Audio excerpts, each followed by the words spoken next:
So to begin with the today's session, to till now, whatever the things that you have understood now, that was actually the building block to understand all these things which I'm supposed to carry forward from now, right? So till now you know, right, that how to actually image classification work, how does neural network work, right? And how does convolution neural network work, and how it is actually like surpassing the already processed image into the encoded part, and then that actually like carry forward to the feed forward network in order to classify these kind of a image. Okay, and we know all the story, right?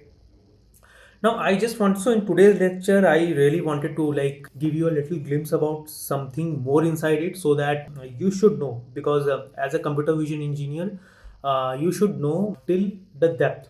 Okay, so that like you can actually take participate in any of those conversations. Okay, so you will not feel a little isolated. So that is why the agenda of today's topic is to just give you little glimpse about all those algorithms and what are the other architectures which is now there in the market, right, in order to do the classification, do the object detection, do the image segmentation and other thing. Okay, don't worry if you hearing it like very first time, you will able to catch up in the upcoming videos as well. Okay, I will coming up like a lot of videos regarding this topic. Okay, so today is like a very conceptual understanding of one should know about that what should be the difference between first of all the image classification, then there is a object detection, and there is an image segmentation. So today I wanted to clear these things out before carry it forward, right? So as you can understood till now that how does the image classification work, right, and how does convolution neural network work, right?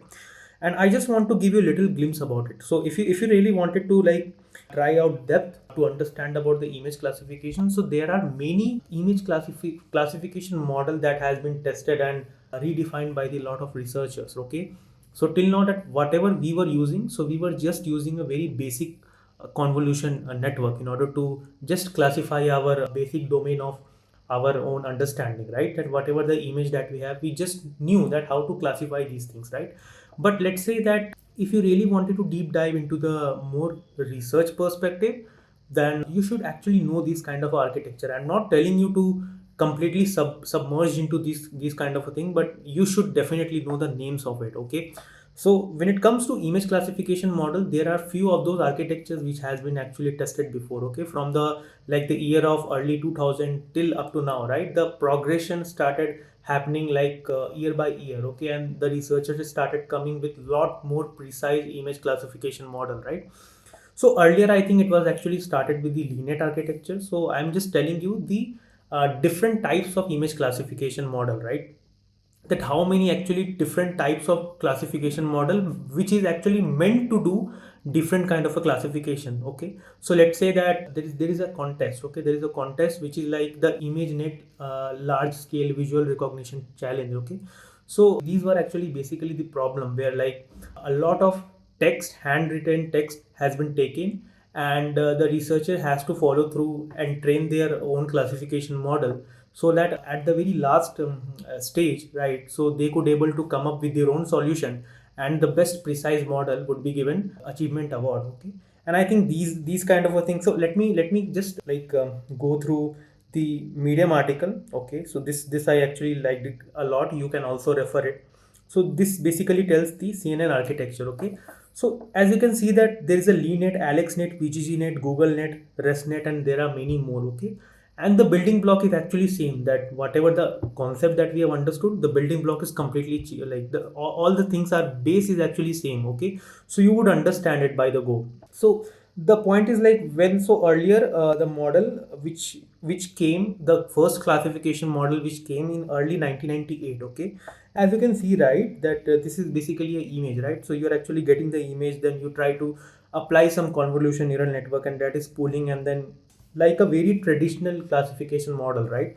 And so that was actually basically a linear architecture. Okay, so this architecture was completely designed to, let's say, classify the handwritten task. Okay, which could give a good precision, because it was early 1998, so we could not expect that much compute. So earlier this was actually like presented, and then on top of it, there are so many researchers came carry forward their own legacy, came up with different architectures to counter this lineage, right? So in the year of 2012, so the other like one of those researchers came up with the AlexNet architecture. Okay, as you can actually see that this contain there is a basically two parallel way of making the convolution neural network. As you can see that these things are actually working in a very parallelly. Okay, and at the very end you are actually like concatenating all those early neurons which were actually like used before in order to make the classification. Okay, and at the very last layer you will see that all these things are basically like merged into the thousand number of neuron, okay, in order to do the classification of the text. Okay, so this was actually going to give, let's say, 26 to 15.3% like the top 5 error, okay, compared to the last linear architecture. Okay, then there is a ZepNet. Okay, it came across 2013. Okay, so as the compute started increasing, okay, as it is becoming more cheaper, so there is a huge probability that so many bundle of researchers started coming up with their own set of idea, okay, to classify some set of text. Okay, not only text, okay, like it can even classify, there are so many different business use cases as well, right? Then again, like the Google came up with their own paper, and I think this was a way popular in 2014. Okay, so like Google actually came up with their own paper of using their own classification model. Okay, so this is actually the Google classification model. So as you can see that there is actually the recursively, right, they are actually using these kind of a convolution network in order to classify these things. Okay, so don't worry, like, see, I am not intending you to like memorize everything. Okay, I'm just telling you because anyway this is actually the part of research. Okay, by just importing one libraries from TensorFlow or Keras, right, you would able to get this architecture and like do the code in very simplest manner. Okay, I just wanted to give you a little glimpse about that these things also there in the research area. Okay, so that you will not feel lag. That's why. Okay, so VGG net is actually a very popular when it comes to like do the image embedding thing. Okay, so these things, as you can see that if you're really interested, you can actually go through this kind of architecture where one is the image and there is a convolution layer 1 and 2, and then pooling will happen, and like similarly it will start like working it in a more recursive fashion, right? And at the very last layer there is actually the fully connected network. So there are actually the 6 fully connected network followed by 7 and then 8, right? So in this way, similarly ResNet. Okay, so you can actually like take a read. Okay, this is actually the benchmark. Okay, and I told you like the Google Inception net was like way much better compared to the earlier image classification model. Okay, so the benchmark of image Inception net was really good, right? Because like Google has a lot of good compute, right? And now I think if you really wanted to get the classification, so I think the vision encoder transformer model also came into the domain. Okay, so these things are actually like completely lag behind, but I won't say that these things are like totally out of the market. So some researchers, as some atomic detail, if researcher wanted to like include these kind of architecture, they are actually like using it now in the research market as well. Okay, even if you really wanted to learn about all this architecture, which I hope that in free time you may take a look, right?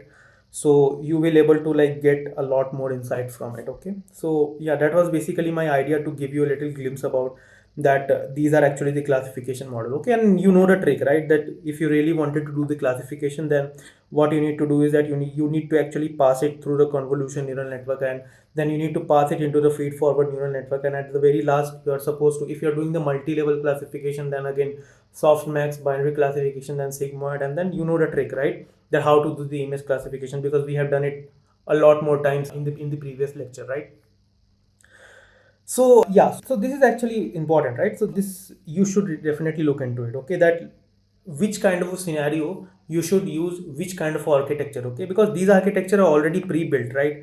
So you as a developer or you as a practitioner should not worry about it, because these things are already been taken care by the industry's researcher. Okay, so these model are actually present in the market, so you can go and actually use it, right? So let's say that if you really wanted to understand about the general purpose image classification, okay, then I think the most preferable model, the classification model, is basically the ResNet 50, as I already told you, right? The ResNet 50 like used in a lot more in a very diversified manner if you really wanted to do the classification part. That's why, right? So I think ResNet is still used everywhere in the industry, right? So if you really wanted to like run the classification model on the edge device, right, like your mobile phone or some chip like Raspberry or some any other hardware device, right? So that is why actually the mobile net is actually like built for that purpose only, okay, so that it could able to like do the classification, because these are very big model, right? So it needs to quantize, okay, it needs to compressed. So that is why, so this is basically like used for that purpose, okay, which like extremely low flops, okay. Then again, if in medical image domain, okay, so let's say, and these things are actually used in a lot of market, okay, as you can see that in medical imaging section as well, okay, because like you have a very small label data set and you really wanted to classify that whether it could fall under this disease or not, okay. So let's say for example of brain tumor, right? So you have actually the malignant and non-malignant, okay. Similarly, if you really wanted to understand about the cancerous cell, right? So these things, the image itself, right? Or let's say the diabetic retinopathy, okay. So these things like looking at very atomic detail, right, in the image, like human eye, it's not possible, okay.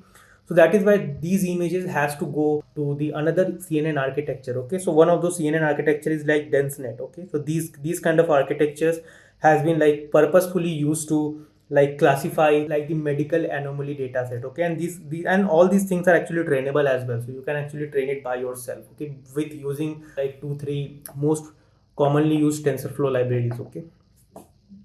Then again, if you really wanted a high possible accuracy, then again a convex net, okay, convex net, then again VIT. As I already told you, VIT is also there, like vision encoder transformer these days. It is coming, right? Which is like the state of, because these are actually transformer model, right? So when I carry forward my lecture into the generative AI section where I will tell you the entire thing related to transformer, then you would able to understand, right, that why transformer model is like at the top of the benchmark, at least in the year of 2025 December, that right now that we are in, right? So that is why. So again, like if you have like if you have an image data set between the 10K to 100K, then again the image net, ResNet, efficient net. So these things, I think ResNet are actually like most common. ResNet and VIT and these things are actually most commonly used, right? So similarly, you can actually take a look, okay, for this. So because this is very interesting, right? If you really wanted to, like suppose if I give you assignment of doing the image classification task, okay, and if I already ask you that you don't need to use, or you don't need to use the very traditional way, right? Because that cannot be solved with the very traditional way, because it will take a lot of compute, okay, it will take a lot of data, it will take a lot of hazards from your side as well, okay. So why not you could just go and like try out these kind of a model for classifying some set of a image, okay, and you would get a pretty good result. That's why. So that is actually the image classification. So right now we have actually saw all the variants, okay, all the variants of image classification, okay, all the variants of CNN, okay. So whatever till now we have understood about the LeNet, okay, we have understood VGG net, Inception net, mobile net, okay, and then AlexNet is also there, right? So ResNet, okay, so these things is actually you can able to like take a guess and then try to read it, okay. So because these things you will going to understand by reading the article as well, so this thing is not a very rocket science, okay. It just need 2 3 glimpse of here and there and you would able to understand, because you already know your backbone of the entire CNN network, okay. So that is why I'm not going in much detail about this. If you really wanted to understand, and so let me know, I will go each and every topic in detail in my upcoming video. But for let's say industry point of view, I think these things are just like you can just directly import the libraries and do the classification task. I think that is very far more easy to understand, okay. Then when it comes to the object detection part, okay, so till now you have understood the image classification part, right? So you need to classify some image. Now suppose that if I give you one image frame, okay, so suppose that if I give you one video, okay, frame by frame, you are actually try to export it, okay. Now suppose that if I already asked that I need to detect that person in that image in the video frame, right? So detecting the one particular reason or one particular object, okay, in an image. So first of all, your model has to pretty much like concise and like has to be very good memory, okay, to just tell you the distinction between that, okay, this is the object A and this is the object B, okay. So in a way it is actually doing some kind of a classification, right? But also it is also giving you the reason as well, okay, that which image classification like did not do right for us, because it is just able to tell us that, okay, whether it is an apple or a mango, okay, whether it is like a man or an animal, okay.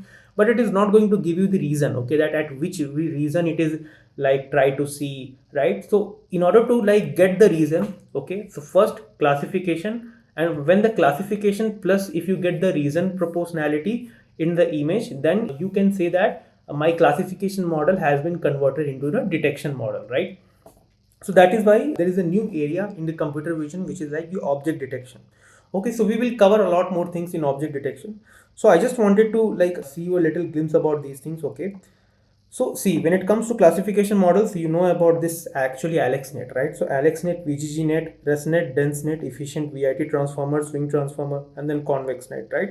So these are basically the algorithms which is like mainly like used after the classification task. Okay, when it comes to object detection, which I'm going to tell you from now, that I will cover RCNN, Faster-RCNN, YOLO, SSD, single source detector, then DETR, Mask-RCNN. So I will also tell you about the Mask-RCNN because I have my two research international published paper in this area of Mask-RCNN. So I will tell you a lot more things in object detection. So you may like expect a good kind of a theory as well as practical demonstration when it comes to object detection part. Then when it comes to segmentation part, I will tell you that what is basically a segmentation. Okay, then again, when it comes to the generative AI part, which means that you wanted to generate something. Okay, you wanted to generate a text, you wanted to generate an image, you wanted to generate a sound. Okay, so you wanted to generate a noise, you wanted to generate a data. Then these kind of algorithms or model has to be like come into this domain. Okay, so just go through this. Okay, that in classification, so what are the classification algorithm is there? I think the name is good enough. Okay, if you just like know this the entire naming of entire thing. Okay, like if you really know the name of all the algorithms, okay, you are good enough to call yourself a good computer vision engineer. Just the basic details of everything is good enough, right? So these things are basically the RCNN, the faster RCNN. So these are basically the object detection model. Okay, now let's come into the image segmentation part, right? So I already told you like what is actually the image segmentation, right?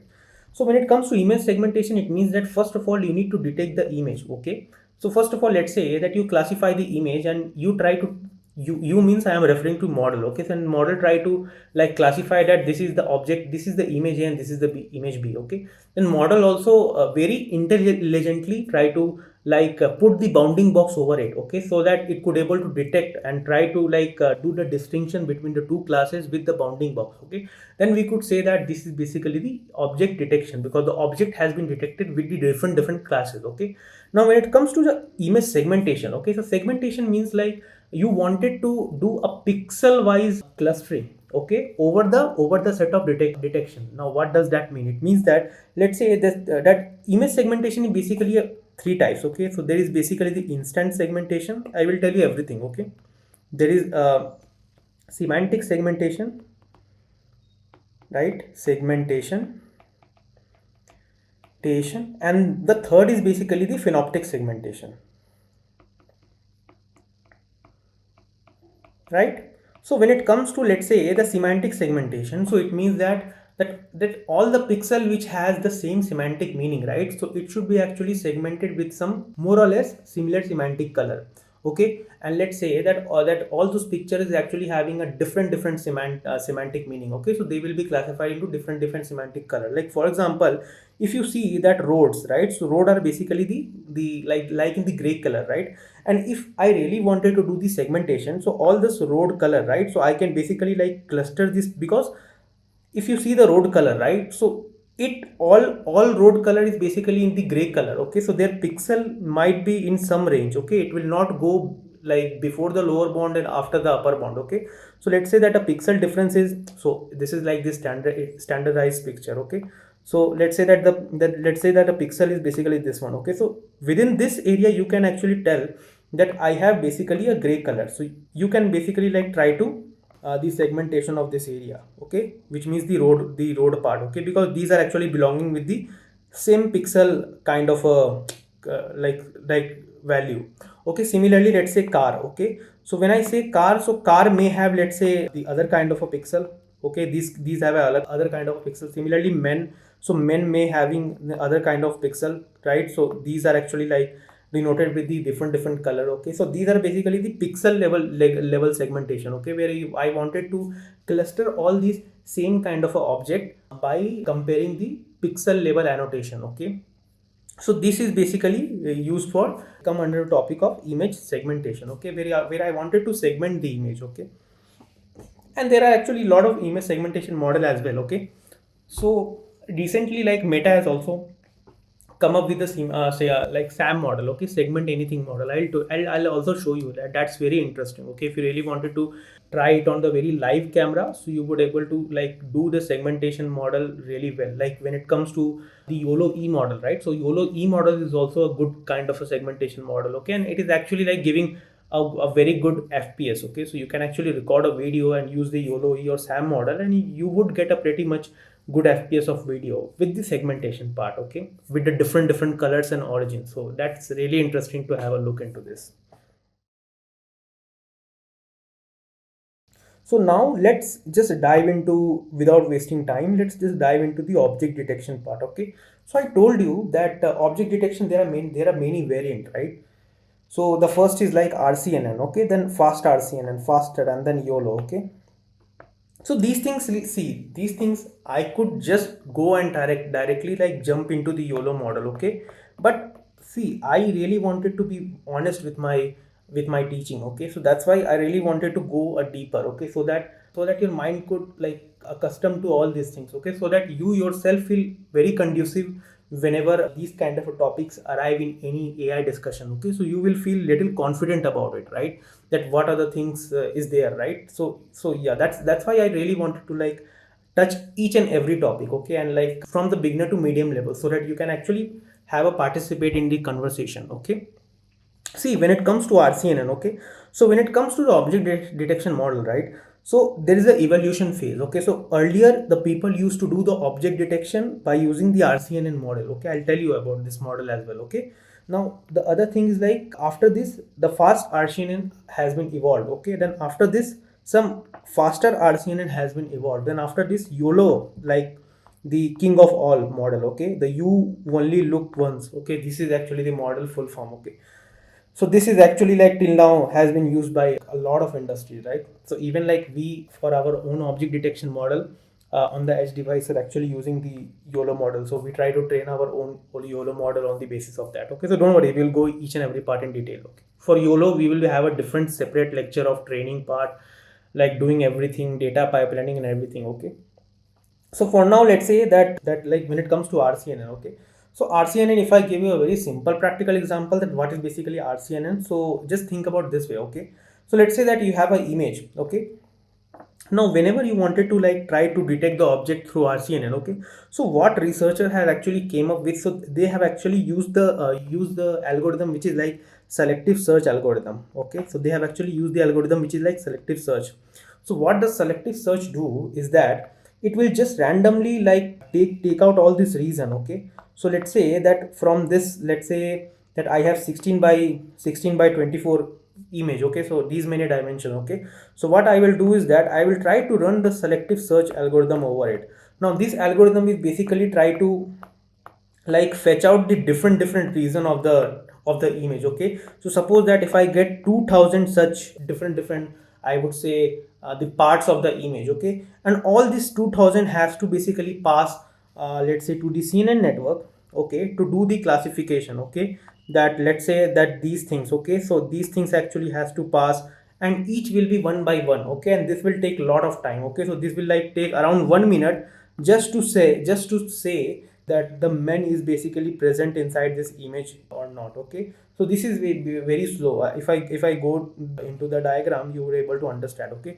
So let's say that you have an image, okay, then you try to use the selective search proposer. It means that from the input image itself, right, so it will try to like randomize, then it will try to like take out the different variation of the image, okay, and it could be very large, okay. Suppose if I am taking the 2000 variation, okay, so like training the 2000 variation each one by one and feeding it into the CNN network, right, it will take hell a lot of time just to classify this image, okay. Even just to pre-process this image, it is taking a lot of time, because those days I think even like the GPU compute was not available, okay. So you can think that primarily the people used to do CPU training on CPU, and it will take hell a lot of time to like just train the RCNN model, and it was not like a very precise as well. Okay, so that is why like people actually move forward to fast RCNN. Okay, so the reason of using the fast RCNN is that people don't wanted to use the every convolution neural network, let's say 2000 time. Okay, so let's say that if I get the 2000 number of images, okay, or let's say proposals, okay, of the different parts of the different parts from the image. Okay, now, and every 2000 has to pass into the CNN network sequentially. Okay, so one after another. Okay, so that is why to come up with this solution. Okay, so like because this is like a very mental toughness, okay, to do and training and other things. Okay, so that is why people have converged this problem into the fast RCNN. So how does like people try to make it little faster is that so they have come up with the solution that they will going to use only one convolution neural network. Okay, they are still going to like fetch the 2000 number of reasons from the image. Okay, but the point is that they are actually feeding it into the one convolution neural network. That's it. So for 2000 they are not separately using the 2000 convolution neural network. Okay, they are actually feeding it into the one convolution neural network to train it properly. Okay, so of course it will take a lot more lesser time compared to let's say the RCNN model. That's why, right? Now when it comes to the faster RCNN, right? So faster RCNN, just remember one thing, right? That RCNN and fast RCNN is kind of like they have a lot more similarity between them, right? But when it comes to faster RCNN, right? So these were basically the game changers, right? Why? Because they have actually used something which is like really interesting. Okay, they have used a pre-trained model which is like the RPN, which is like reason proposal network, and they are actually not using any kind of a selective search. So like that is basically the biggest benchmark. Okay, so what does that mean is that suppose that you have this image. Okay, so I'll just erase it so that you will get it more about it, right? So suppose that you have an image, right? Now when I am supposed to use the faster RCNN, right? So I am not supposed to like break the image into 2000 small reason and proportion. Okay, now what I'm trying to do is that I will be passing it into a CNN network. Okay, I will be passing it into the CNN network, and I will get different features, right? Features, right? So you will be getting different number of features. Okay, now I am going to only select those feature which is like necessary. Okay, which is like very golden, which is like very like contain a lot more information. Okay, I wanted to skip all those unnecessary features from my CNN network. Okay, so for that I think they have actually used something called as RPN, right? Reason proposal network. Now what does the reason proposal network do, right? So reason proposal network is basically a kind of a pre-trained convolution based network which basically like try to flush or try to ignore the unnecessary features like given as an output from the CNN network. Okay, I'll tell it one more time. So what does that mean is this one. So if you just take a glance in this one, right, you would get it, right? Because this is very easy. See, so what does this fast RCNN do is that whatever is your input, right? So it has to go to the convolution neural network, and it is try to give you a lot more feature map. You know the feature, right? Feature is basically like it try to segregate and try to like give you a lot more different features of the same image in the many different aspects, right? And these feature may contain some useful feature and some unused feature. Okay, like which is not very useful, right? Now this has to go into this all this feature of this image, right? After the convolution layer, as an output you will get a lot of features. Okay, let's say that you are getting, let's say, 82 features. Okay, now out of 82 features I only want to extract the very golden feature. Okay, I only want to extract the feature which contain a lot more information, which contain only the object. Okay, which contain only the, let's say, figure of this person. Okay, figure of this person. I really wanted to like extract, like I really don't care about this feature. Okay, where there is no person. Okay, where there is no person, I only wanted to extract this feature. Okay, which contain the image or some like pixelated image which contain the portion of the human. Okay, and rest I wanted to ignore it. Okay, rest I wanted to ignore it, right? And these many feature I wanted to take it, right? The tick one, this one. Okay, so that is why it has to like, these were like basically the result of RPN. Okay, reason proposal network. So it was like able to extract it has been seen that it is basically able to extract a good quality of image, right, from a good quality of object, okay, or the detected object from the input image. Okay, so that is why like the faster RCNN was taken a good quality benchmark, right, when it compared to the faster RCNN or the RCNN. Okay, that is why. Now after that, right, so yeah, you really wanted to understand about this, you can actually take this, right. So RCNN was basically like earlier it was giving up approx 0.02 fps. Okay, faster RCNN again 0.4 fps, because there is no enough difference between these two, right. When it comes to faster RCN, right, it is actually significantly like grow faster. Like I was getting around 75 to 17 fps of quality of detection. Okay, till on in that same year, right, the YOLO actually launched. Okay, and it has completely changed the game. Okay, so when it comes to YOLO, so YOLO is basically the you only look once model. Okay, so what does this YOLO model do? So YOLO model tells, I mean the researcher who actually published the YOLO architectures, so they have actually come up with the idea that I really don't care about these many number of layers. Okay, because these images are actually like passing has to pass through these many number of layers. Okay, these many number of layers. So the proposal that researcher actually like given for the YOLO model is that they will only going to use the one convolution neural network, that's it. Okay, they have trained it so hard, they have trained it so precise, right, that they are supposed to use only one CNN network, and that is well good enough to like do the detection. Okay, now how does it do the detection? Now we'll come into this, right. So let's say that you have some kind of an image. Okay, so now this image is basically like divided into the different region or grid. Okay, these are basically first grid, second grid, third grid, fourth grid. Okay, so let's say that this image is actually so I'm basically passing this image into a trained CNN model. Let's say that I'm supposed to use VGG or the other AlexNet or VGGNet. Okay, now what does that YOLO model do is that in middle they are actually using only one CNN architecture, that's it. Okay, now what does that architecture will do? That architecture will tell that every grid, right, so for every grid I shall be having only two bounding boxes, that's it. Okay, again I'm telling, so this image has to pass to the one heavily trained CNN model, so that as an output of every grid you will be getting the two bounding boxes, that's it. Two is good enough, right.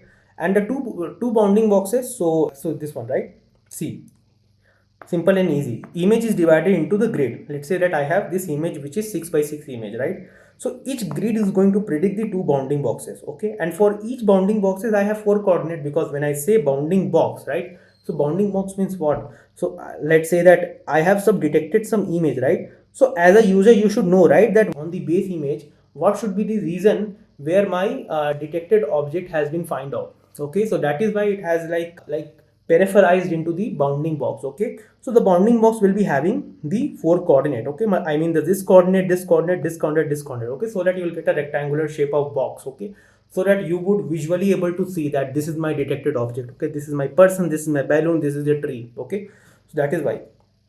So let's say that you will be having a 2 bounding box. Okay, and let's say that for each bounding box, right, you will be having a 4 coordinate. Okay, and then like the one confidence. Now when I say one confidence, it means that let's say that these are basically the grid. Okay, now let's say that these are basically the grid. For now I am just focusing on this grid. Okay, this grid.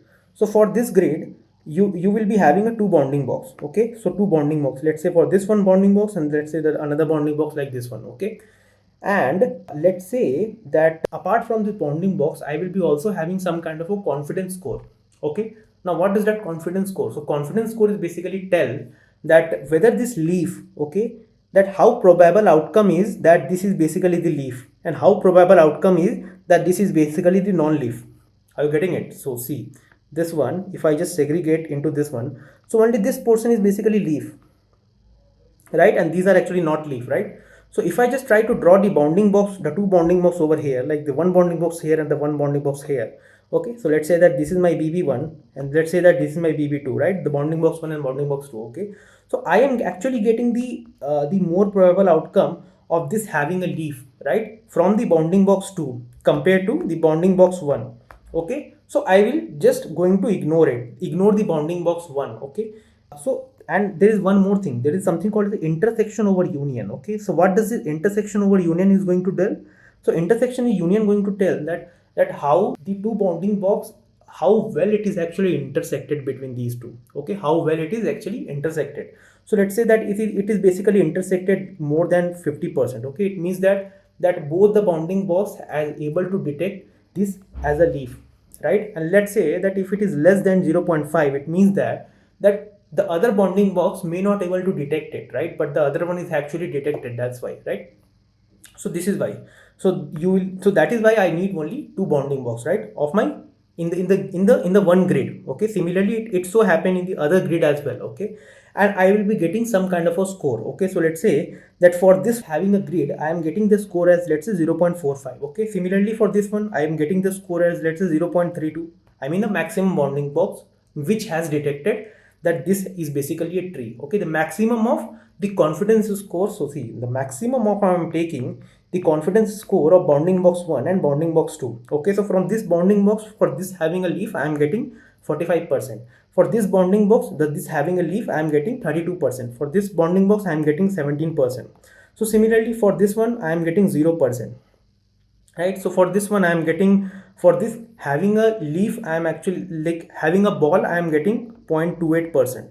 So in this way, right, now in this way what I will able to do is that I will see that all the bounding boxes which is like around the area of tree, right? So I will just going to find out the mean of it. Okay, in this way I would able to know, right? In this way I would able to know that this is basically the part of tree. Okay, this is basically the part of balloon, this is basically the part of human head, in this way.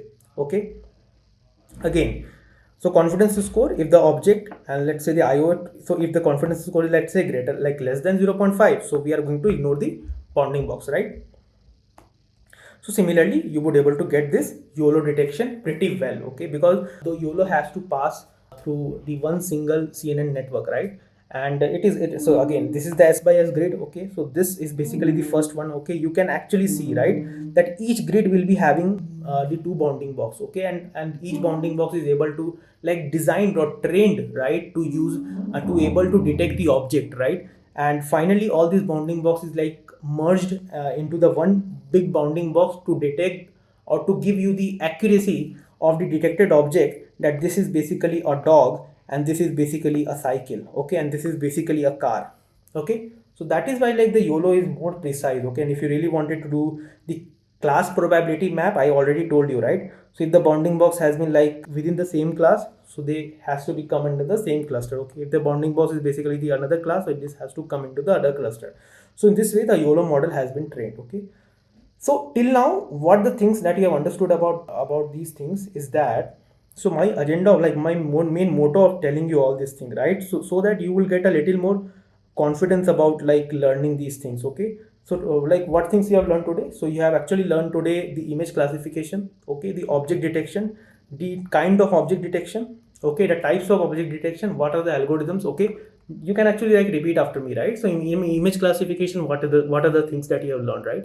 Image classification, you have learned about a lot of classification model, right? You have learned about, let's say, the VGG net, the Alex net, the Google net, the mobile net. Okay, the inception net. Okay, so these things are basically the classification or predefined classification which is like already trained, right, to classify different things. Okay, to some may have classified or built to classify some kind of a medical classification problem. Okay, some is basically built to classify just a like a text problem, right? The rich text and the older text problem, right? So some may be able to like classify or run it on the very edge device to classify something, right? Then after that you would able to like, once you like formulated yourself with the classification model, then you came up with the object detection model, right?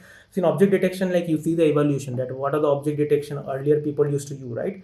So people used to come up with the RCNN model, then Fast-RCNN, and then Faster-RCNN, and finally people are coming up with the YOLO model, right, with a different version. YOLO V8, YOLO V11, right? Then YOLO World. Okay, then again, so when it comes to segmentation model, so what happens is that in segmentation model, you know, right, that what kind of a segmentation you have. Like let's say you have a pixel level segmentation, you have an instant segmentation, you have a phenoptic segmentation, you have a semantic segmentation, right? So SAM model is also there by Meta. You can basically try to use it, right, from SAM model as well. So these things you will able to get it right. So I'm quite sure that you would able to now probably able to tell your mind that you know all these things, right? You know the difference between the image classification, the object detection, the object segmentation, the kind of algorithm which is like generally used in the market. Okay, and in the next lecture, so we will be generally focusing on the image detection and again the image segmentation model, right? How to actually train the YOLO model, right? Then how to train on our data set, right? How to first detect the object. Okay, so in my next upcoming video I will tell you first of all that how to detect the object using the YOLO model. Okay, then I will tell you about how to train the YOLO model. Okay, then I tell you that how to prepare the data set and how to label your own data set to train your YOLO model in order to do the object detection part. Okay, so that you will get a complete background from the very basic till the intermediate and the advanced level. Okay, so you would know the entire story about it. Okay, so let's again catch up in the other video and just let me know that which topic you really wanted to like deep dive into. So I will cover in other video detail as well. Okay, so yeah, thank you. Okay guys, so till now we whatever things that we have understood, right? So we have understood about the image classification, we know about the details of how the YOLO models work. Okay, we came across all those theories and the flow, that first of all like how to do the image detection from RCNN, mask RCNN, fast RCNN, faster RCNN. Then we come up with the YOLO architecture model, that how the object is getting detected, right? Then we have done a lot of image pre-processing step, right, which was actually a very mandatory step in order to do the image object detection and the image classification and other thing. Okay, so we have done the image pre-processing part as well, right? Now, in today's lecture, I wanted to show you, let's deep dive into the practical implementation of the how actually the object is detected. Okay, that how the proper bounding box and like what is the very conventional way and what are the other more practical way that mostly used in the industry part as well. Okay, so the agenda of today's video is that let's deep dive into first the object detection part using a YOLO model, and let me show you that how each and every part and all those nuts and bolts regarding it are actually working, right? So that you become a completely expert in it, right? So after this, so we will again move on to this carry forward this video for training part, for deployment part, for running it in edge device part and other thing. Okay, so let's start with the today's video where I will be discussing about the object detection part. Now before like jumping directly into the object detection part, right, I really wanted to show you that what are the other concept which is actually needed. Okay, so we are supposed to use today the YOLO model, right? Okay, so we are supposed to use the YOLO model today,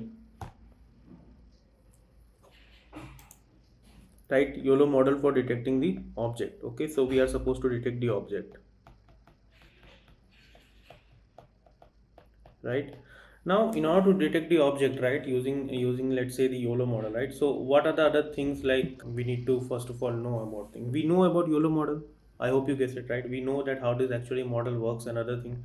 Okay, so let's say that, so from where we are going to import this model. Okay, so we will be importing this model from the Ultralytics library.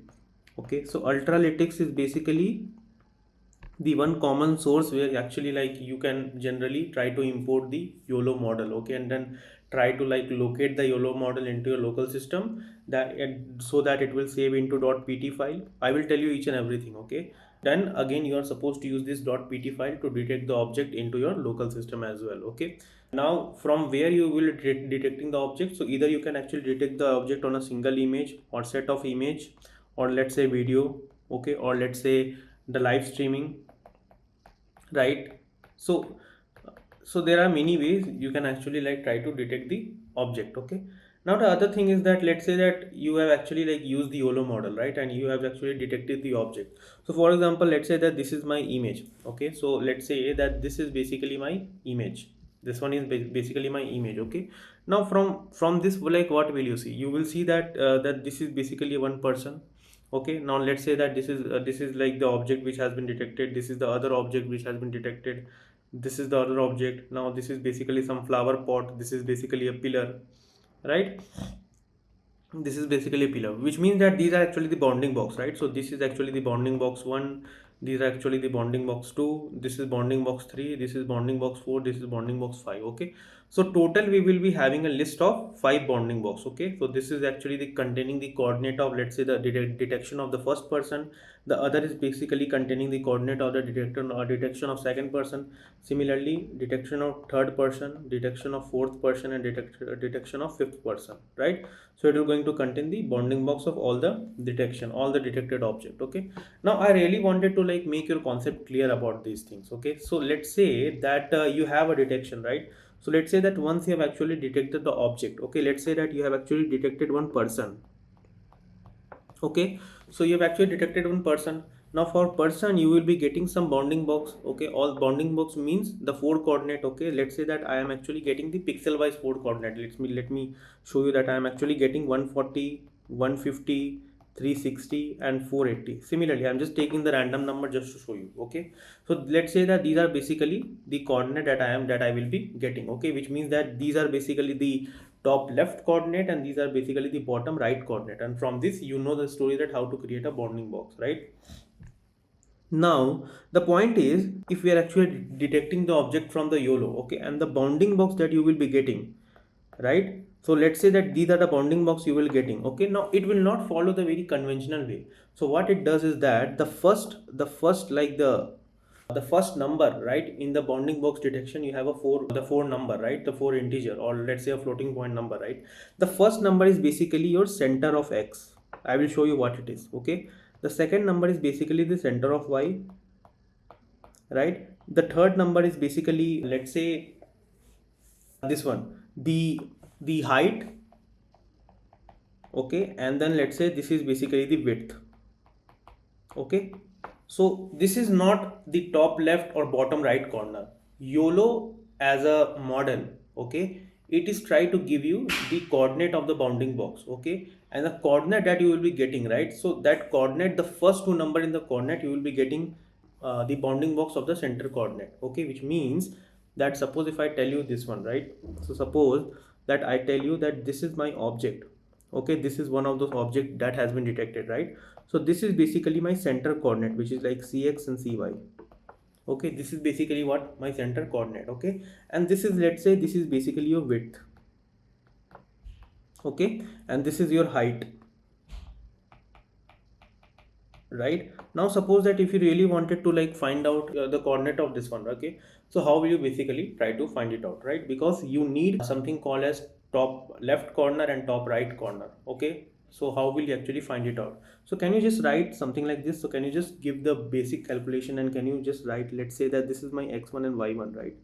So can you just find out the x1 as this one? So can I write the center coordinate, right, minus of, if I do the width, and then like if I just divide it by 2, right? So can I just find out the coordinate of my x-axis? Okay, because anyway my origin would be, as I already told you in the image processing part, anyway my origin would be from the top left corner, right? So anyway my origin would be here. Okay, it is not starting from the like the bottom left, right? It is always starting from the top left. So top left. Okay, whenever we are doing the image detection part. Okay, I hope you get it because we have discussed it so many times, right? So let's say that this is my origin. Okay, and this is my width. Okay, and if I just need to find out these coordinate, okay, then how will I actually going to find it out? I can just do these thing, right? So I can just like, because I am already getting the centroid, the center coordinate, right?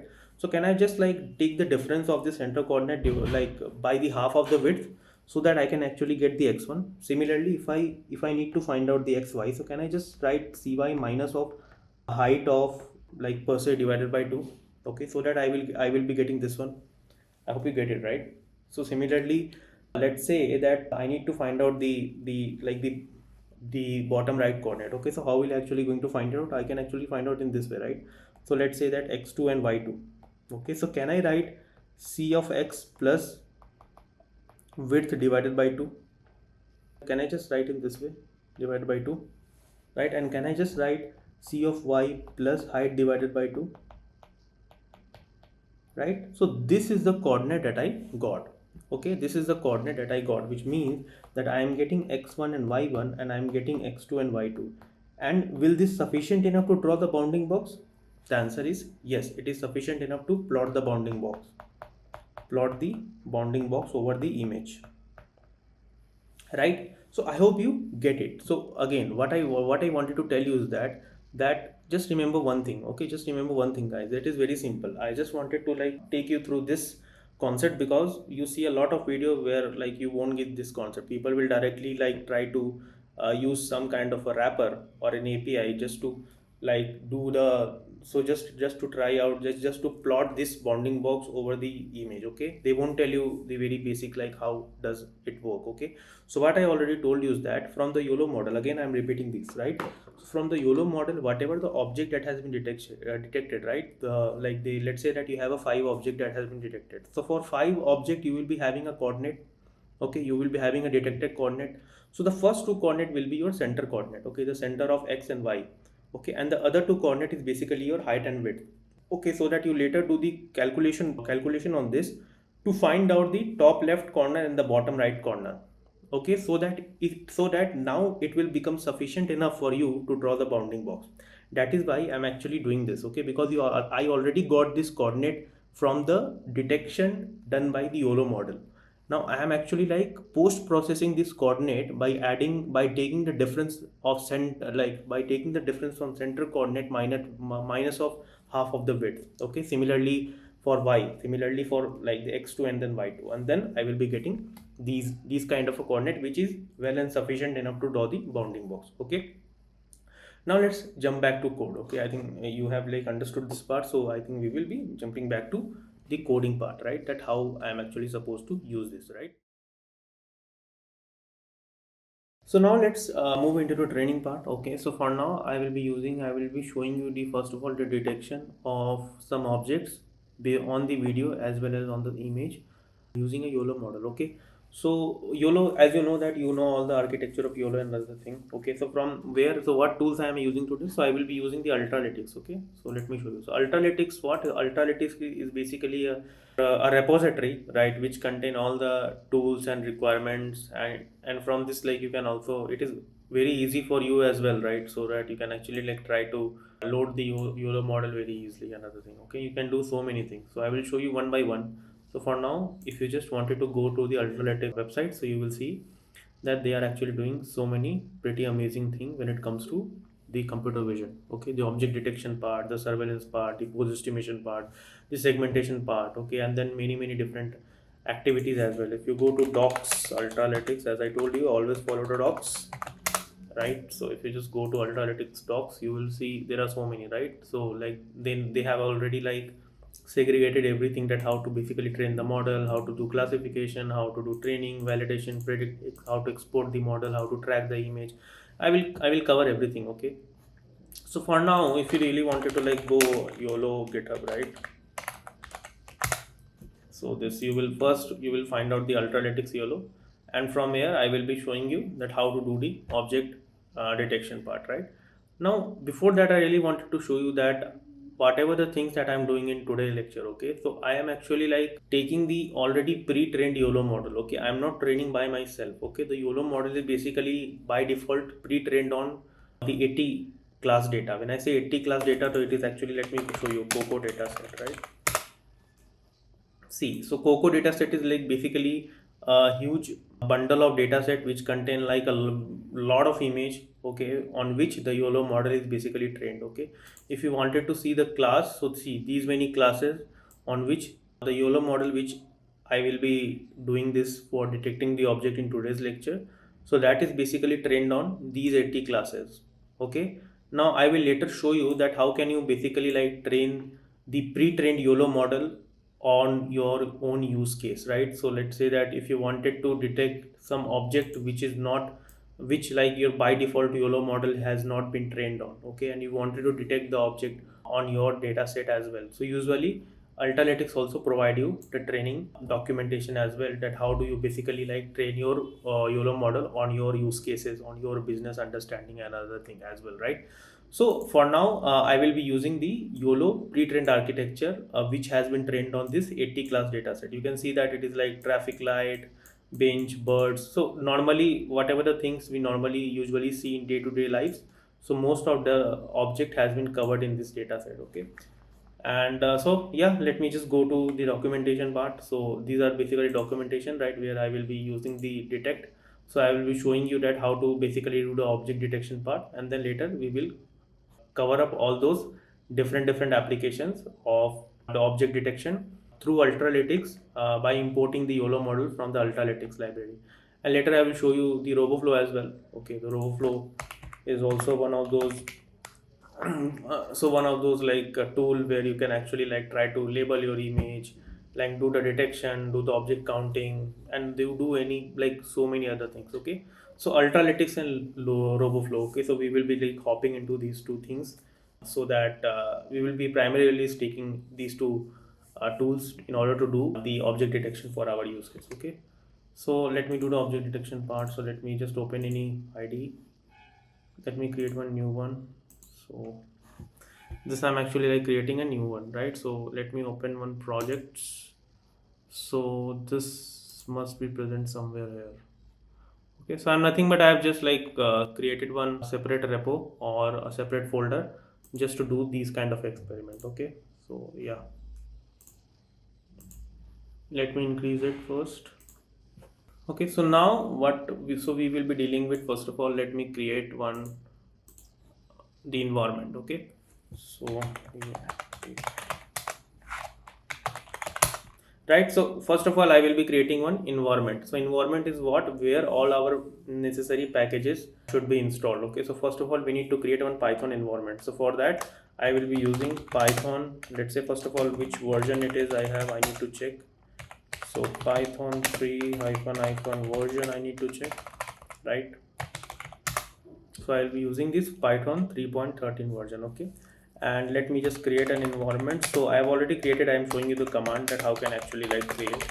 So this is the command where like you can actually create an environment, and the one environment will be getting created here. Okay, so it contains all those necessary libraries and packages which you don't need to install explicitly, because these things are already created in the environment class. Okay, so after this command you just need to activate your environment. So let's say for activating the environment, you have a source, then give it the environment name, then go to bin and then activate.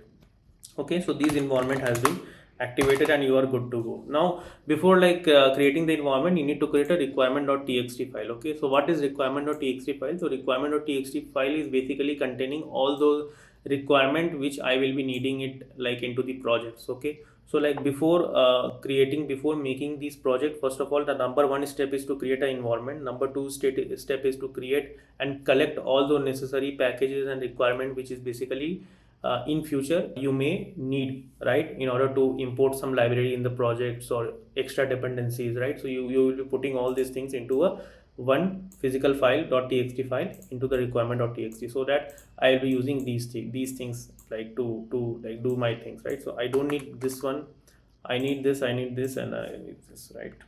So if I just save it, and I need Ultralytics as well, right? So matplotlib I need, yes I need, I don't need tqdm.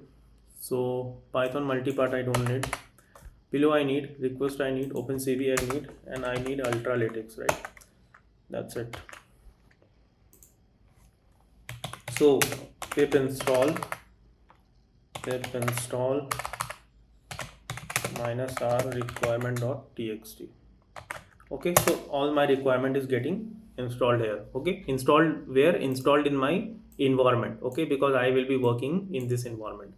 Now so I have like divided this format into, first of all, I will go and I will actually do the object detection on image. Okay, I will show you that how to do the object detection, how to detect any object on set of image. Then we will go by doing the object detection on video or a live camera.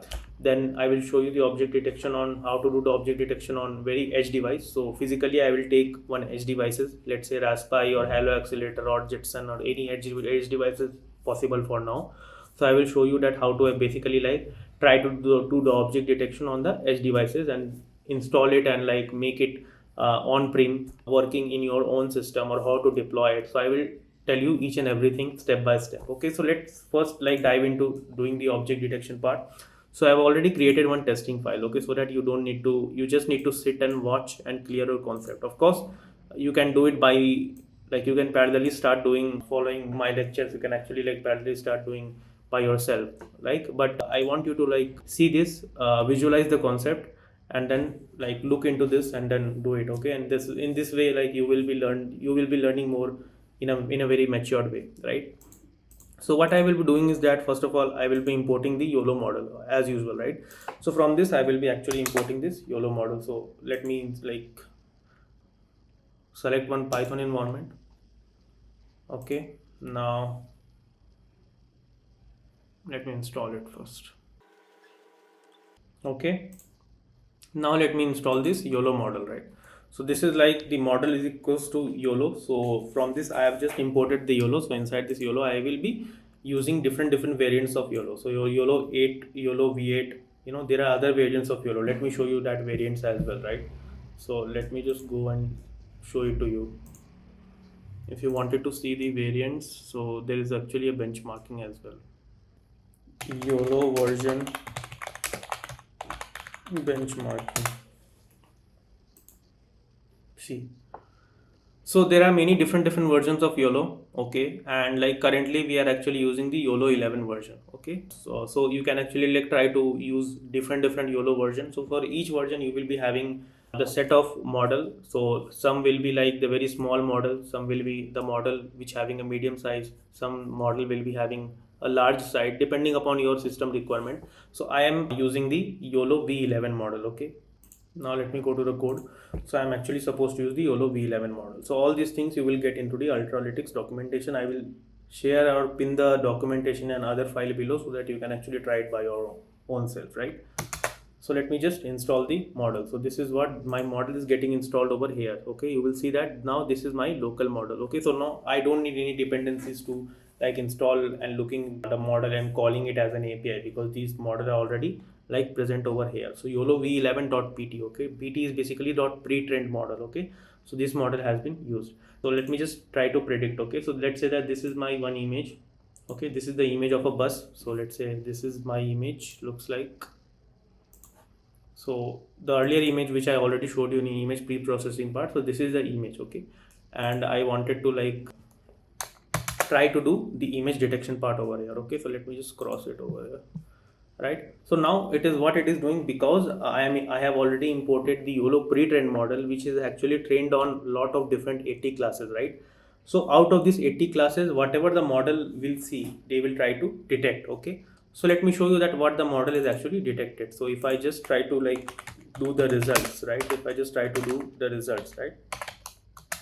So I am getting these kind of a detection. Now you may be asking that what is it? Okay, so first of all, it is actually the result is actually, first let me just try to print the type of result. Okay, so the type of result, right? So what is basically the type of results? This one, if I just go and write here, so it is basically a type of list.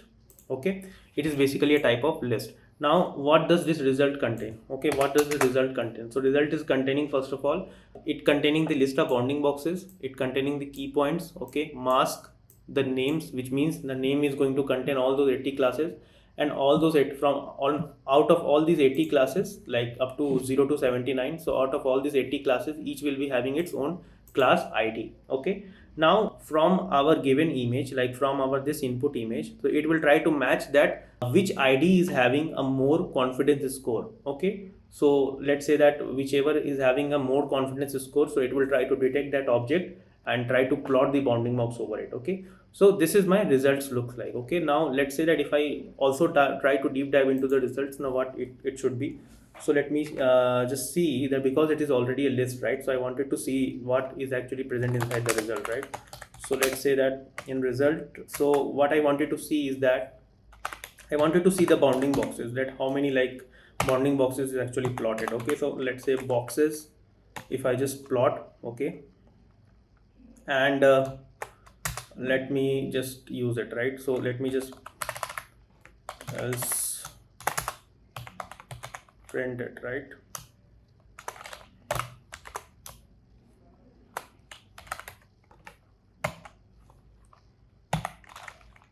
Boxes. Okay, so what you will see from here, you will, before that let me print the like the length of boxes. Okay, let me print the length of boxes. So you will see that the length of boxes is around 5. Okay, let me just write here so that you will understand.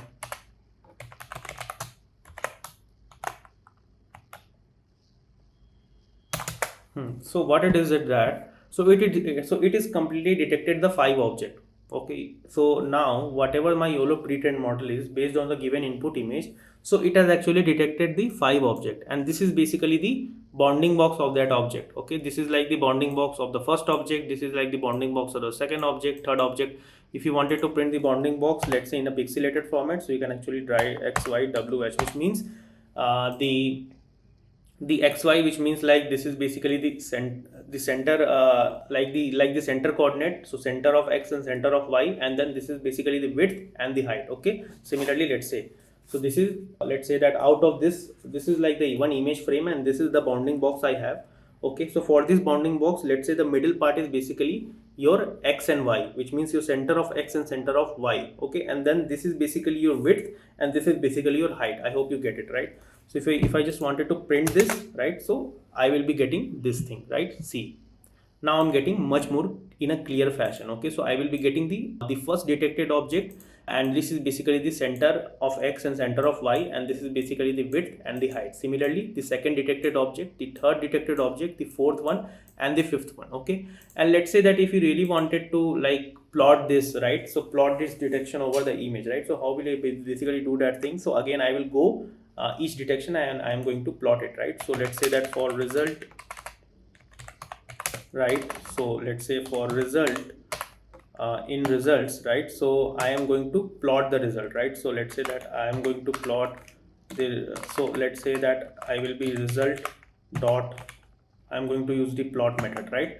And let's say that, let me save it into the plotted image, right? Let me save into the plotted image. So if I just try to run this, right, so my image is like whatever my input image is, right, so all the detected object has been plotted on this by using just dot plot. So dot plot is basically like a method, okay, which I'm actually calling it inside this result class, so that I will get my plotted image. So if I just see my plotted image, my plotted images look something like this, right? Now I have already like told you in my image processing section, right, that if you really wanted to like, because these things are already in the pixelated format, right, and if you wanted to like plot it over the image, then what should you call? You call the pillow library, right? So let's say that real image, if you really wanted to find out the, let's say the real image, right, so this is my real image looks like with the plotted one, right? See, this is my plotting looks like. Okay, let me just try to reduce the size. I've already told you, right, how to reduce the size is basically the resize operation, right? So let me just resize to 500 by 500 pixel. Okay, and yeah, see these things, right? So this it is actually detecting as bus. Okay, and these are actually the person with the confidence score. Okay, so now I hope you will try to get it, that what I'm trying to sell. Again, I'll tell it from the very beginning. Okay, what I did is that first of all, I have already imported this YOLO V11 model. Okay, after that I am actually reading this model. Okay, and if you're worried about that, where am I getting all these things? So I am getting it from the Ultralytics repo. Okay, in the detect section. Now again, I am printing the result, so this is basically final result. Okay, and if we go inside this result, so I will be getting this, all these 5 bounding boxes. Okay, the first 2 is basically the center coordinate, and the other 2 is basically the width and the height, correct? Now what I'm supposed to do is that I will be again using the result dot plot, which means that whatever the results that I'm getting, right, so I am going to like plot the image. Now plot is internally, okay, the plot is internally try to do this calculation. Okay, so explicitly I don't need to first of all like convert the center and then do the taking the difference. Okay, and taking the difference and then like finding out the top left and the bottom right corner. Okay, I don't need to do anything because this function itself is try to do this thing. Otherwise, if I would have used the computer vision library, I will show you, then I explicitly needs to try to rescale it. Okay, because I was not using this dot plot result dot plot method. Okay, so that is why it becomes very easy, right? And then I could able to plot this image, right? Similarly, let me walk you through a very traditional way, right? So yeah, these are actually all the same thing is there, the same thing which I showed you above, right? Now let me just walk you walk you through a very traditional way, that what is like the manual bounding box plotting. Okay, so as you have already seen this thing, right, you will be getting the, so from the YOLO detection you will always get the bounding box with the first value as a center x coordinate, the second value as a center y coordinate, the third value is the width of the box, and the fourth is basically the height. Okay, now do we need to rescale it? Of course. So like for example, if you're not like rescaling it, right, rescaling it means what? Rescaling it means like whatever the pixel belonging from 0 to 255, right? So suppose if you wanted to normalize it from 0 to 1, you can actually do that thing. Okay, so for now, let's say that I am not rescaling it, I am just wanted to just plot this coordinate. Okay, because I already got the very physical coordinates, so I would just wanted to plot this bounding box over it. Okay, so now what I'm supposed to do is that instead of like taking the help from result dot plot method, because I already told you that plot method implicitly try to manage everything, try to do rescaling and other thing, right? Now suppose that if I'm not using any plot method, so do I need to rescale it? Of course. That is why here I am rescaling it. See, whatever the bounding box that I got, like total 5 bounding box, right? So it is actually iterating over one by one up to 5 bounding box, right? And for each bounding box, it is like converting this into in order to find out the top left first, like the top left x1 and x2 and the top bottom right? So again, the top left, which is x1 and x2, and the bottom right, by doing what? By doing this operation, right? Center x minus of width by taking the half of the width, and center of y by taking the half of the width. Similarly for the bottom right, you are getting by additioning, like by doing the addition operation by taking the half of the width. Okay, these things I already told you, right, how to do it. And again, by using the CB2 libraries, I am again plotting the same thing, and if I do, you will get something like this, right? You will get again the same thing. Okay, so either you go like try to like use it the Ultralytics YOLO dot plot method, and you can directly able to plot this image, or you can actually like try to use the computer vision like the CV2 libraries. Okay, and then again from the Ultralytics you call it, you take the bounding boxes, and then again you explicitly by yourself rescale it. Okay, instead of using dot result dot plot, you are actually rescaling by yourself, and you will be getting this kind of a detected image. Okay, so this is basically the object detection on, let's say, on set of one single image, right? Now let's say that if I really wanted to like write this thing into, let's say, in a production gate code, right, where you want, like where you as a developer, you as a computer vision engineer, you need to pass all these things as an API, correct? API to some other team, so that other team, what it is requiring you or anticipating from you is that they will just try to like like upload their image, right, and as a detected format, so they will able to see. So instead of like they wanted to forget all this process, they wanted to see only the original result. Okay, that what is basically my detected object. So for that, we will be using the FastAPI for creating the API, where I will be like using the detect API. Okay, so that I can basically try to, as a user, okay, I will just try to upload my image over there. I will pass my image over there, and at the final I will get the detected image. That's it. Okay, so for that, let me just try to use into the clean production code. Okay, and if you really wanted to understand this FastAPI, so FastAPI is nothing but it is just the extension of how you actually wanted to write all this function. You wanted to like try to use this all this function as a router, as a API. Okay, so let me just show you. So if you really wanted to like understand the production level code, so I will also create one more video series where I will be showing you that how to do the MVC coding. Okay, the model view controller coding and other things. I will show you that how to like basically like write the code from the very basic. Okay, by like using the try catch, exception handling, having logging, like connecting it, like making the Docker image, connecting it with the cloud and other thing, right?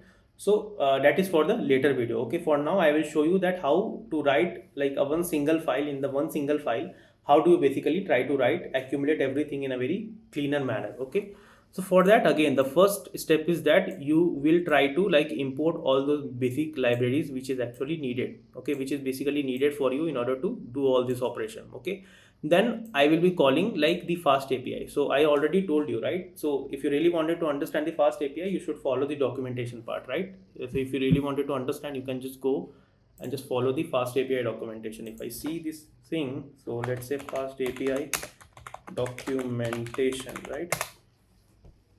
This one. So you will see a lot of docs over here. Okay, you will see resources if you want to learn something, right? How to do these things, right? So tutorial and guide, the first step. Okay, and other things. Okay, so let me show you that how actually I have used it, right? So first of all, I will be importing this fast API into one, let's say the app. So app is like basically the object of this class. Okay, the fast API class, which I'm actually calling it, right?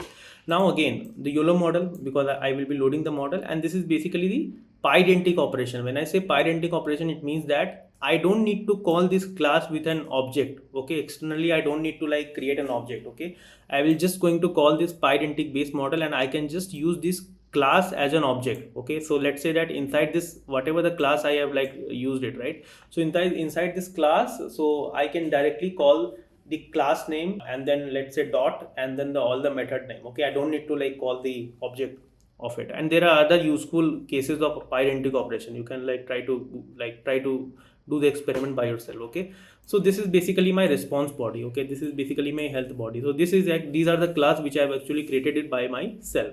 Now this is like the detection service class. Okay, now what this class is doing is that first of all, this class is actually taking one the object detection model, right? So the YOLO.pt like .pt model, right, which is actually saved in my local, right? Then this is one. So this one is basically like used to, so this function is basically used to detect the object. Okay, so again the same thing, I have already like crafted these things into the .ipynb file. Okay, and then I wanted to do all this clean coding and putting it into the some kind of a classes and object format. Okay, so that it looks more cleaner, and it is like kind of very loosely coupled. Okay, that's why. Now so this function is basically it will try to detect the object. Okay, and then this is basically the response. Okay, so what it will do, again you know the code. Okay, because these code we have already like tested it into the .ipynb file. So first of all, I will be reading the image, right? Which means that whatever the image that user will be uploading, I will be reading the image. I will be like running the YOLO model over it. I will try to extract the result part. I will use the dot plot operation. Okay, I am actually using the very easiest way, which means that I don't need to like do the rescaling by myself. I am actually relying on this result dot plot, so that it will do the rescaling by itself, right? And then whatever the annotated image I got, so I am going to plot this image, and then I am going to save this image, right? Similarly, if I wanted to like give you the detection, so I can also print the detection from result.box, and then this one, right? And then I will be returning all these things. So when I say that I will be returning, which means that this function, right? So this function has to return something, right? So I am returning this thing, accumulating each and every details that I have actually like stored it here, right? So all these things I wanted to like try to return it, right? Now whenever I am returning it, that is why the reason is that I have already like used this the response class. Okay, which means that let's say these things are already returning, right? So from where it is actually returning, so it will return to this detection response. Okay, see, this is basically my detection response. I have like not used object of this class, right? I am directly using the class name itself instead of object. Okay, so all these things getting return it over this class. Okay, so now these things are actually return it over here. Now why I like I have written it in this way, because user have a flexibility to what things to show and what things not to show. Like I can just like try to use this comment operation so that I will not be showing these things. Okay, so let's say, so this is basically my detection class. Now similarly, let's say this is very important. See, this is very important. So this is like, yeah, so up to this part you actually got it, right? Now this is basically the, I will be initializing the detection service, right? Why? Because this class I have already created, right? This class does not have any pydentic system, right? So I need to create the object of this class, right? So that is why I have created the object of this class over here. Okay, now what I'm supposed to do. Okay, as a user, I already told you that no one is going to like see this code, right? So the person who is expecting me is one API, so that he can actually like upload the image. Okay, and he will basically get the image. That's it. He don't need to like do all these things. Okay, so what I'm trying to do is that here I have already initialized the fast API, let's say in app, like in app object, right? So I'm just calling these two objects. The first is basically like try to start the fast API server. Okay, and the second is like, this is the detect class, which means that as a user, as a front end, okay, they will just see this API, okay, and they will just try to upload, okay. So inside this I will be calling a async function, so they will just try to upload one image over here, okay, so that internally this one, right, so once they have actually uploaded the image, so whatever the function that I have written it over here, right, I can basically call it from this by the front end, okay. So whatever the image I got, right, so I am actually passing this image from this to perform the detection part, that's it, okay, and I will be returning the result to the user, okay. Let me just show you that how it actually works, right.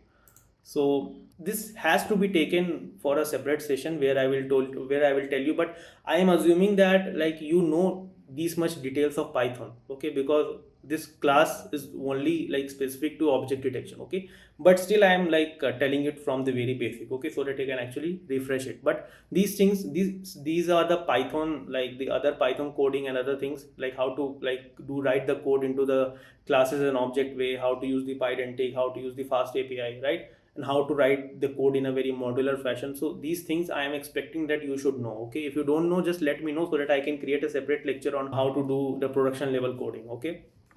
This is just a one, like the one file, okay. If I show you the production level code, so you will see a multiple like bundle of files, right. So yeah, so if I just going to run this, so yeah, one thing is this one, if I just going to run this part, so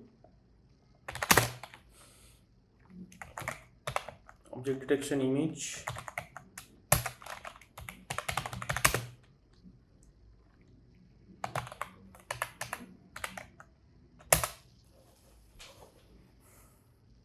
okay. So this is basically my server has started, right. So let's say that if I actually like try to see this from let's say the Postman, I can actually see this thing. So if I just go and like try to open the Postman, right, so this is basically my Postman, and then let's say this is where like my other thing is actually running, right. So if I just go and detect, right, so when I see that these things are actually running into my local server, and when I hit the detect, okay, when I hit the detect, it means that it is going to call the detect router, okay, it is going to call the detect router from here. See, it is going to call the detect router from here, this one, right, it is going to call the detect router from here, and what it is expecting, it is actually expecting a form as a file, okay. So I'm supposed to give one file as an input, right. So that is why I'm just giving it one file as an input. Let me just try to give one file as something like this one, right. So select new file, and let me use some other file where like some object is present, right, a random image, okay. And if I just press the send, so when I press the send, it means that now that the router, right, so it start passing this image, which means this image as a parameter to my main actual function which I have written just to detect the object, okay. So if I just press the send button, see, my object has been detected, and these are the bounding boxes, which means that how many bounding boxes I have: one, I have two, I have three, I have four, I have five, six, seven. So around 7 to 8 bounding boxes. Like the object has been detected, and the detected object is getting saved in this where. So let me see the detected object here. So see, this is basically your detected object. See, right? So these are basically detected object from your YOLO model, right. So let me just try to use and give the other image, right. So let me just give other image. So if I just go and give other image, and right, if I just press this end, so I will get the detection over here, right, and I will get the detected object over here, right. So in this way, like you can actually like try to pass this API. So let's say that if you're actually like running it into as a web server, so you can actually try to do this. Just go and just write docs, right.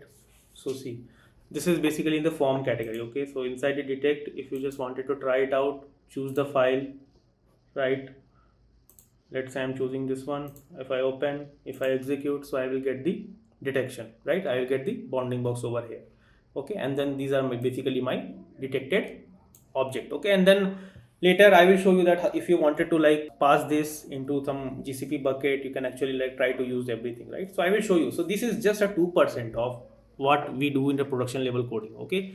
This is not like the following the NVC protocol and other things. This is just an extension, pre-assuming that you know all these basics, right, all the Python programming, okay.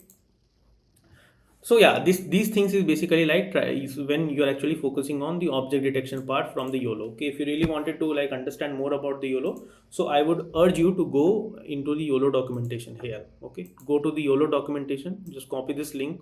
Okay, docs.ultralytics.com, just go to detect, and you will find out so many things, right? So many things to do, like do the proper practice, okay, and other things. Okay, if you want to do the segment, you can actually like try to do the segment as well. If you do the model training, which I show you in the next video lecture, so you can actually do the training part as well, right?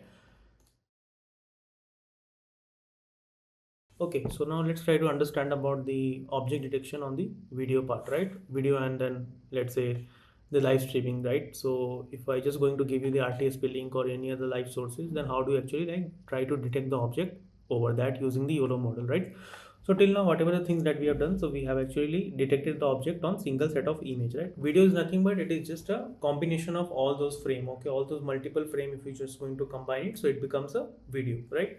So we are supposed to do the same thing, right? So we are supposed to like import the YOLO model from the Ultralytics. We are supposed to like pass the YOLO dot 11.pt model, okay, whatever the model it was there. So it was actually saved in my local model, right? So I'm just supposed to pass this as a input, okay. Then here the same thing, right? So again, I'm supposed to use the CV2 library, and this is my video path, okay, and this is like capturing the video part, okay. I already told you, right, that in order to capture the each and every frame of the video, you are supposed to use this from the CV2, which means the OpenCV version 2. You are supposed to use this video capture class. Inside this class, you need to pass the video path, okay, so that it will start processing the video frame by frame, okay. So I'm just writing the simple like while the user is not interrupting till the time the video is kept on processing, and the frame it is returning the true value if the video is like getting captured, so return equals to 2, otherwise, and then otherwise it will be false, okay. And then this is actually the frame per by frame, okay. And actually I'm actually counting this frame.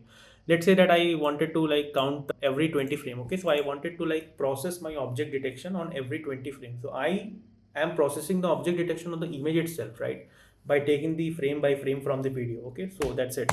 It's just the same thing, okay. So like conventionally you're actually processing the object detection part on the single frame itself, okay. It's just that you are getting the multiple frame simultaneously, so you are actually like calling it as a video, okay.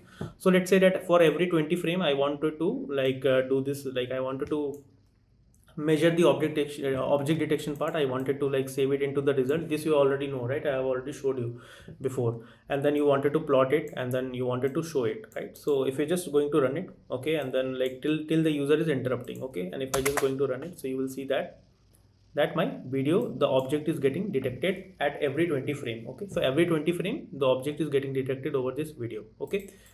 So this is how the object is getting detected on the video part. The YOLO model, of course, the YOLO pre-trained model, which is actually trained on the 80 class data set, right? You can actually like try to train. I will also show you that how to actually try to train your own YOLO model on your set of data set, right? Because sometimes in real life scenario, you may want to detect something, right? But that is actually not in the COCO data set, right? So you need to train your own YOLO model so that your model started like behaving according to your use case, okay, to detect some part of the object, right?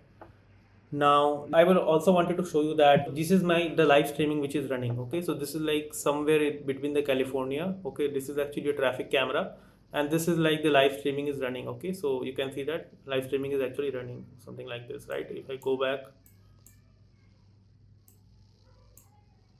okay, so this is basically the live streaming, right, which is actually running. Now you may get the live streaming as something like RTSP link, okay, or RTMP link, where let's say if you just try to fix your camera somewhere, okay, and it is like basically IP camera, right? So you will get something called as the RTSP link, okay. Through that link, if you wanted to perform the YOLO detection part on the very live part, you can actually do that thing, okay. So for now, let's say that I am actually capturing the live video from the YouTube, okay. So for that I have just downloaded the YouTube DLP, okay, so that it would able to like do every necessary import which is actually needed to capture the frame, okay. So this is just a function to get the like the YouTube stream URL, okay. Then again, this is basically the command where like it will able to convert my YouTube streaming into a video URL, okay. So that I will perform the same thing, okay. So let's say that this is my YouTube video URL, okay, and then it is try to convert this thing into my stream URL, okay. So let me just try to restart the kernel. Let me do the necessary imports. right? This is my model. Okay, so this image has been extracted. Okay, and now we will perform the same thing on the live streaming part by using the same logic. Okay, so yeah, this one. See, okay, so this is actually detecting as a traffic light. Some car is also moving somewhere else, right? So that is so this is by doing the live streaming detection, right? So in this way, you can actually try to use the YOLO model for detecting so many use cases, right? So this I wanted to show you that, and let's say that this you want again wanted, like if someone is actually want you all these things into a set of API, then you can actually like try to create your fast API where you will be passing the live streaming link, okay, and as a return it will try to give you the whole live object detection visualization. Okay, so yeah, this was the part of detecting the object. So till now we have saw about the detecting the object on a single image, on a video, on a multiple, like on a live camera and other things. Now I will show you that how to actually train your YOLO model by your own use case to detect some part of the objects. Okay, so yeah, thank you.